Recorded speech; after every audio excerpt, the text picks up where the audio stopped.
নতুনকৈ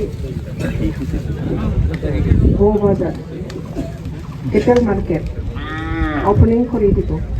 ইয়াত উপস্থিত হ'ব পৰা যতন আহিছে অচি ছাৰ আৰু ষ্টাফ আৰু নেপালপাৰা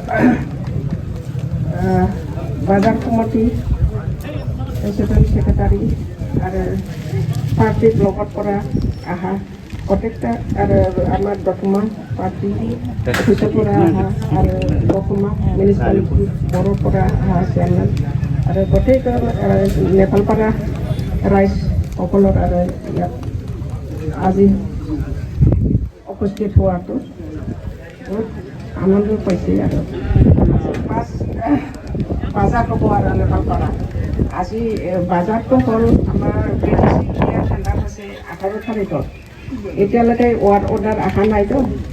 ৱাৰ্ড অৰ্ডাৰ আহিলে ৱাৰ্ড অৰ্ডাৰ অহা আগতে আমি কালেকশ্যনটো কৰিব লাগিব। 5 জুলাইৰ পৰা আৰম্ভ হ'ব লাগে।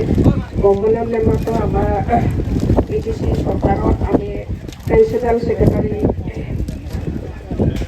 ছেক্ৰেটাৰী ড্ৰাফ্ট আমি তাত BDO অফিচৰ পৰা ড্ৰাফ্ট বনাই পেলাই BTC দিব লাগে।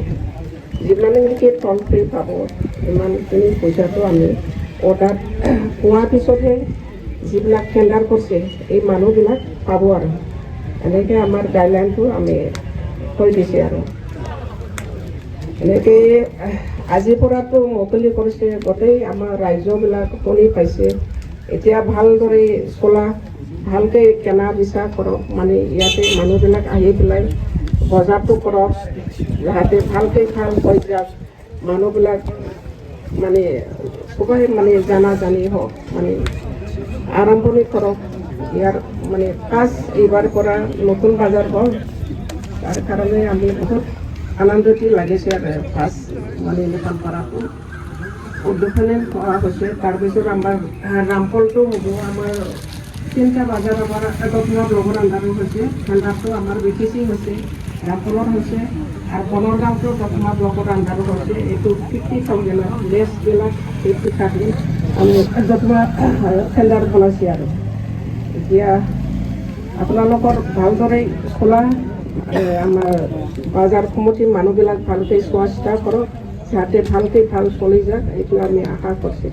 এইটো जोंनि नेपालपारा सेरफांगुरि गौहाट कमिटिनिफ्राय दा आङो खोब गोजोननाय मोन्दों।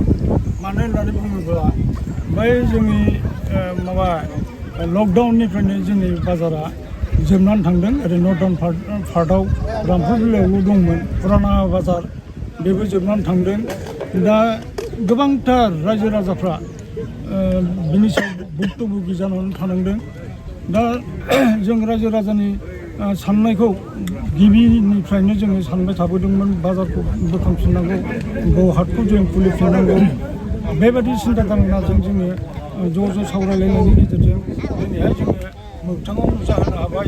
आरो जों बेखौ थांनानै थानो थाखाय रायजो राजानि गेजेराव जोङो हाबै बुंनानै बे बाजारखौ जोङो फोथांनायाव कमिटिया स्ट्रं रल लागोन।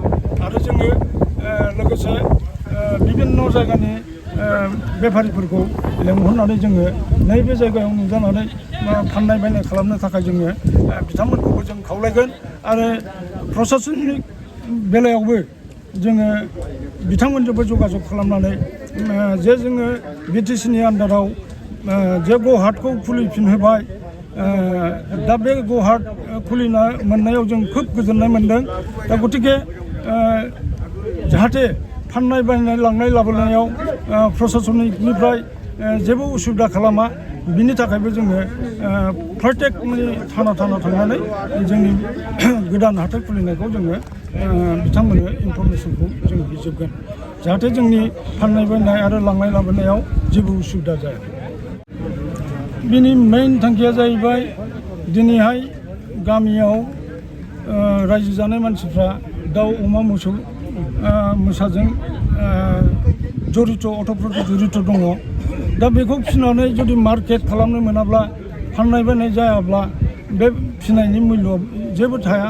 दा गतिके गामियाव थानाय जोंनि आइ आफा बिथांमोनहा बे सर्सजोंनो गाव गावनि गथ' गथायखौ लालन पालन खालामो माबा गथ' गथायखौ फोरोंनायाव जथेस्थ' जोङो हेफाजाब मोनो ओंखायनो जोङो बे दाउ अमा मोसौ फारौ फिनाया जाहाथे जोंना स्ट्रंसिन जायो रायजो राजाजों क्लस रिलेसन लानानै बाजार थायोब्लासो जिनिसफोरखौ फिसिनो आरो बिनि उचित मुल्यखौ मोनोब्लासो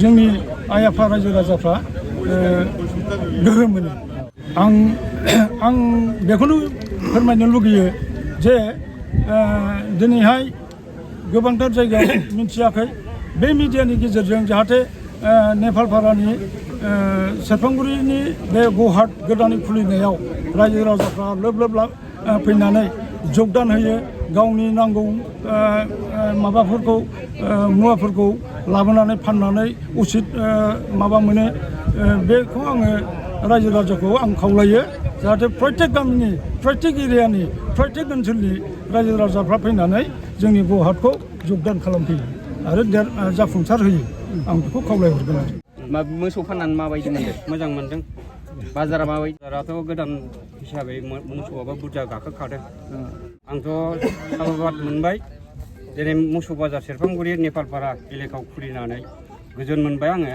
जोंहा मोसौखौ फाननो मोना माबा मोना बेसेबां 7 बोसोर गोजोन बेसेबां खस्थ' जादों दा नै बाजार खुलिनानै जोंहा मोजां मोनबाय नै आं मोसौखौ मासे लाबोबाय 7,000नि फानबाय ओमफ्राय कमिटिनिफ्राय 300 टाका बक्सिस मोनबाय आर'नाइ मोनबाय बहुत बहुत धन्यबाद मोनबाय आङो ভাল লাগছে বহুত ভাল লাগছে তাতে আর আমার হারকামা স্যার তাতে বাজারগুলো আরো ভালো করে চলাবার দেয় তাতে কি করে রাস্তাঘাটে কোনো অসুবিধা যাতে না হয় আর যেন মানুষগুলা গরু বেচা করিবার লাগে সবাই পয়সার দরকার হয় কিংবা ঠেকা হয় বেচাবার না পায় বহুত অসুবিধা হয় এবার ল'ৰা ছোৱালী পরিবার কারণে পয়সা না পায় গৃহস্থ মানুষ এটা কারণে বহুত অসুবিধা পাইছে এখন বাজার খুলছে বহুত ভালো লাগছে গরু বাজার ওপেনিং করাতে আমার খুব আনন্দ লাগিল রাজ্য রাজাকেও আমি অনুরোধ করব সবাই বাজারের মধ্যে আসিয়া সবাই গরু বেচাবার আসবেন আর পাইকারি গেলেও আমি কয়ে আছে যাই যেখানে থাক আসি এখানে গরু কিনবার আসবেন তারপরে আমার একটা অনুরোধ আছে আমার এই রাস্তাঘাট যাওয়া চলাফেরা করার মধ্যে যাতে আমার কোনো হ্যাম্পার না আসে এইটা আমি বাজার কমিটির কাছে অনুরোধ করিয়া আমার কথা আমি শেষ করি হিসাবে এখন আরো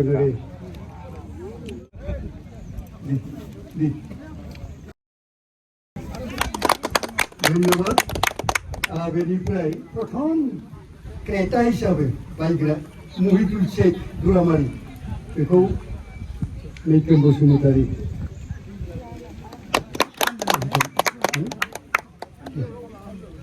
आरो बेजों लोगोसे जाय प्रथम बिक्रेता कमिटिर तरफनिफ्राय 300 टाका पुरस्कार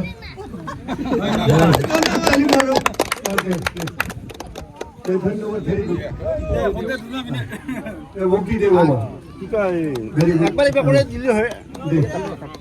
ধন্যবাদ থাকেন অনুষ্ঠানটা আমি এতে হেড করি ধন্যবাদ